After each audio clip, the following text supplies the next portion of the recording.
അമേരിക്കയിലെ എണ്ണ ശുദ്ധീകരണ മേഖലയിൽ കോടികളുടെ നിക്ഷേപവുമായി റിലയൻസ് ഇൻഡസ്ട്രീസ് $300 ബില്യൺ അതായത് ഏകദേശം 27.5 ലക്ഷം കോടി രൂപയുടെ നിക്ഷേപമാണ് റിലയൻസ് നടത്തുന്നത്. അമേരിക്കയുടെ ചരിത്രത്തിലെ ഏറ്റവും വലിയ നിക്ഷേപമാണിതെന്നാണ് report. American president Donald Trump ഇത് സംബന്ധിച്ച് പ്രഖ്യാപനം നടത്തിയതെങ്കിലും ഇക്കാര്യം ഔദ്യോഗികമായി സ്ഥിരീകരിക്കാൻ റിലയൻസ് തയ്യാറായിട്ടില്ല. പ്രധാന ഗൾഫ് കോസ്റ്റ് ഷിപ്പിംഗ് ഹബ്ബായ ടെക്സാസിലെ പോർട്ട് ഓഫ് ബ്രൗൺസിലാണ് റിഫൈനറി സ്ഥാപിക്കുന്നത്. അമേരിക്ക യഥാർത്ഥ ഊർജ്ജ ആധിപത്യത്തിലേക്ക് തിരിച്ചുവരുന്നു. അമേരിക്ക ഫസ്റ്റ് റിഫൈനിങ് ടെക്സസിലെ ബ്രൗൺസിലേക്ക് 50 വർഷത്തിനുള്ളിൽ ആദ്യത്തെ പുതിയ US എണ്ണ ശുദ്ധീകരണശാല തുറക്കുമെന്ന് പ്രഖ്യാപിക്കുന്നതിൽ എനിക്ക് അഭിമാനമുണ്ട്. ഇത് ചരിത്രപരമായ $300 ബില്യൺ ഇടപാടാണെന്നും US ചരിത്രത്തിലെ ഏറ്റവും വലിയ ഇടപാടാണെന്നും ട്രംപ് പറഞ്ഞു.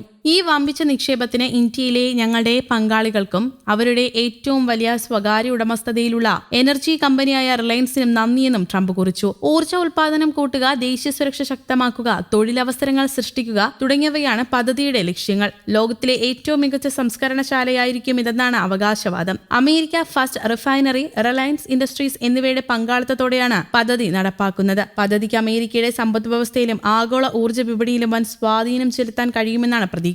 ആഭ്യന്തര വിപണിയിൽ ആവശ്യമായ ഇന്ധനം എത്തിക്കുന്നതിലൂടെ യുഎസിന് ഊർജ്ജ സ്വയം പര്യാപ്തത കൈവരിക്കാനാകും. അതോടൊപ്പം വൻതോതിൽ കയറ്റുമതിയും ലക്ഷ്യമിടുന്നു. പശ്ചിമേഷ്യയിലെ സംഘർഷം രൂക്ഷമാകുന്ന വേളയിലാണ് പുതിയ വാർത്ത പുറത്തുവന്നത്. ലോകത്തിലെ എണ്ണ സമ്പത്ത് മുഴുവൻ തങ്ങളുടെ നിയന്ത്രണത്തിലാക്കാനുള്ള കഠിന പ്രയത്നത്തിലാണ് അമേരിക്ക. ഇതിനുവേണ്ടിയാണ് വെനസ്വലയിൽ കടന്നുകയറി ഭരണാധികാരിയെ അറസ്റ്റ് ചെയ്തതെന്നും ഇറാനെ കീഴടക്കാൻ ഒരുങ്ങുന്നതെന്നുമാണ് റിപ്പോർട്ട്. ഊർജ്ജ മേഖലയിൽ യുഎസിന്റെ മേധാവിത്വം ഉറപ്പാക്കുക എന്ന ട്രംപ് ഭരണകൂടത്തിന്റെ നയത്തിന്റെ ഭാഗമായാണ് ടെക്സാസിലെ പുതിയ എണ്ണ ശുദ്ധീകരണശാല സ്ഥാപിക്കുന്നത്. യുഎസിൽ നിലവിലുള്ള ഭൂരിഭാഗം എണ്ണ ശുദ്ധീകരണശാലകൾ വളരെയേറെ പഴക്കമുള്ളവയാണ്. മാത്രമല്ല ഇവയിൽ ചിലതെല്ലാം അടുത്ത കാലത്ത് അടച്ചുപൂട്ടുകയും ചെയ്തു. പരിസ്ഥിതി അനുമതികൾ അടക്കമുള്ള പ്രശ്നങ്ങൾ കാരണം കുറെ വർഷങ്ങളായി പുതിയ എണ്ണ ശുദ്ധീകരണശാലകൾ ആരംഭിക്കാനുള്ള ശ്രമങ്ങളും പരാജയപ്പെട്ടിരുന്നു.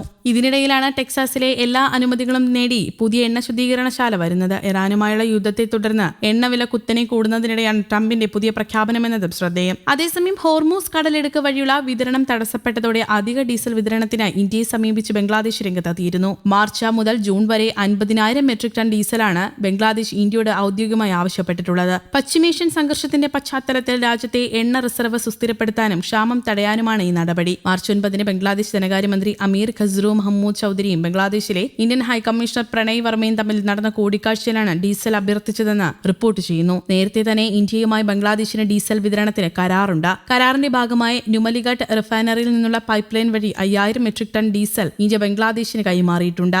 ഇന്ത്യൻ ഓയിലിൽ നിന്ന് ഏകദേശം 30,000 മെട്രിക് ടൺ ഉറപ്പാക്കുന്നതിനുള്ള ചർച്ചകൾ പുരോഗമിക്കുകയാണെന്നും റിപ്പോർട്ട് വരുന്നു. അടുത്ത 2 മാസത്തിനുള്ളിൽ 6 മാസത്തേക്ക് ആവശ്യമായ മുഴുവൻ ഡീസലും എത്തിക്കാൻ കഴിയുമെന്ന് പ്രതീക്ഷിക്കുന്നതെന്ന് ബംഗ്ലാദേശ് പെട്രോളിയം കോർപ്പറേഷൻ ചെയർമാൻ പറഞ്ഞു. അസമിലെ നുമലിഗഡ് റിഫൈനറിയിൽ നിന്ന് Bangladesh India friendship pipe line വഴിയാണ് വടക്കൻ ബംഗ്ലാദേശിലെ ദിനാജ്പൂരിലുള്ള ബർബദിപൂർ ഡിപ്പോയിലേക്ക് 5000 മെട്രിക് ടൺ ഡീസൽ എത്തിച്ചത്. എണ്ണ വിതരണം തടസ്സപ്പെടുന്നതോടെയുള്ള പ്രതിസന്ധി മുന്നിൽ കണ്ട് കടുത്ത നടപടികളാണ് ബംഗ്ലാദേശ് സ്വീകരിക്കുന്നത്.